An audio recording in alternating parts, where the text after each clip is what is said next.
Gaduh kasus Papa Minta saham bermula saat Menteri ESDM Sudirman Said melaporkan Ketua DPR Setia Novanto ke Mahkamah Kehormatan Dewan atas dugaan pelanggaran kode etik.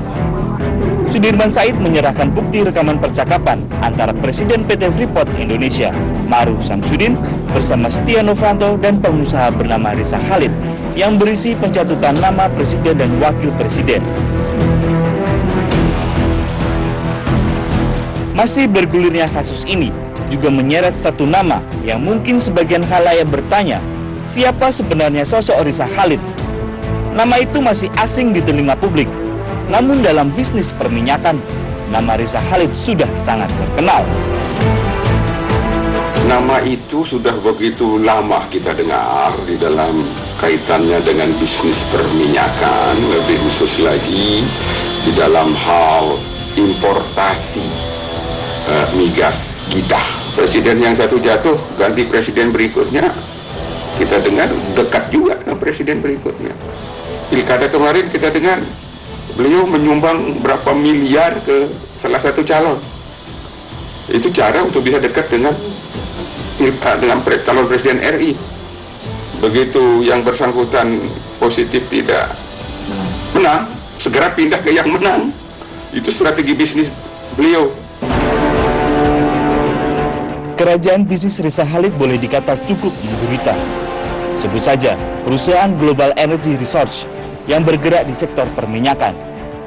Tidak hanya itu, Riza Khalid juga memiliki sekolah bertaraf internasional dan tempat edukasi permainan anak, Kidzania.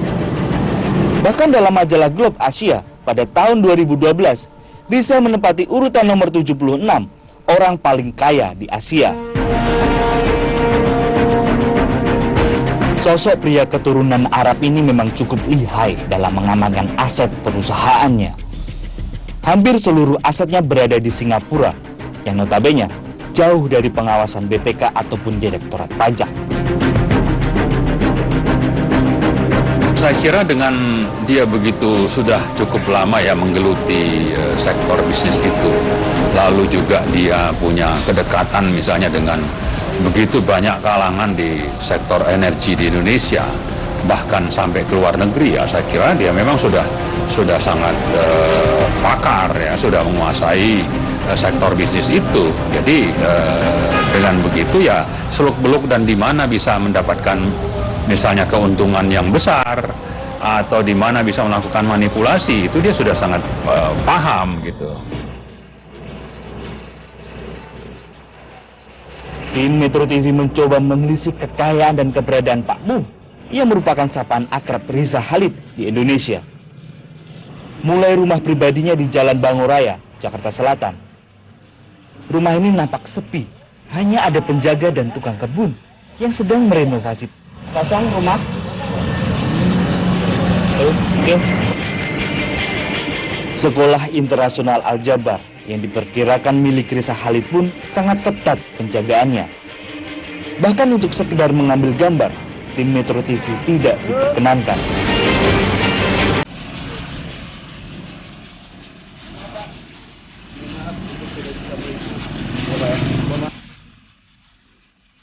Dalam rekaman pembicaraan yang diperdengarkan dalam sidang MKD yang menghadirkan Sudirman Said dan juga Ma'ruf Samsudin, nampak jelas jika posisi Riza Khalid memiliki pengaruh kuat dalam percaturan politik tanah air. Riza sebagai pengusaha mampu menyokong pendanaan dalam politik, memberikan dia posisi tawar kuat dalam menentukan arah kebijakan. Nampaknya hal ini yang dilihat oleh pengamat politik Ray Rangkuti. Kasus dari rekaman yang diduga suara Riza Khalid dan saudara Setia Novanto itu ini kan sebenarnya sudah masuk ke ranah pengambilan kebijakan oleh pemerintah gitu, yang kira-kira mau disetir gitu loh. Artinya kan suara yang diduga milik saudara Riza Khalid dan Setia Novanto itu ingin mengatakan kepada pihak Freeport bahwa mereka sangat bisa menentukan apa kebijakan presiden, kira-kira gitu loh. Nah, dan mungkin praktek-praktek seperti ini bisa terjadi di beberapa tempat dan di beberapa presiden ya. Tetapi kali ini nampaknya Jokowi tidak berkenan gitu. Mahkamah Kehormatan masih berupaya untuk terus menghadirkan sosok saudagar minyak tersebut ke dalam persidangan MKD. Sudah kali kedua Reza Khalid manggil dalam panggilan, bahkan keberadaannya pun tidak diketahui di mana. Kehadiran Reza Khalid sangat ditunggu publik agar kasus papa minta saham ini segera terselesaikan. Dari Jakarta, tim liputan Metro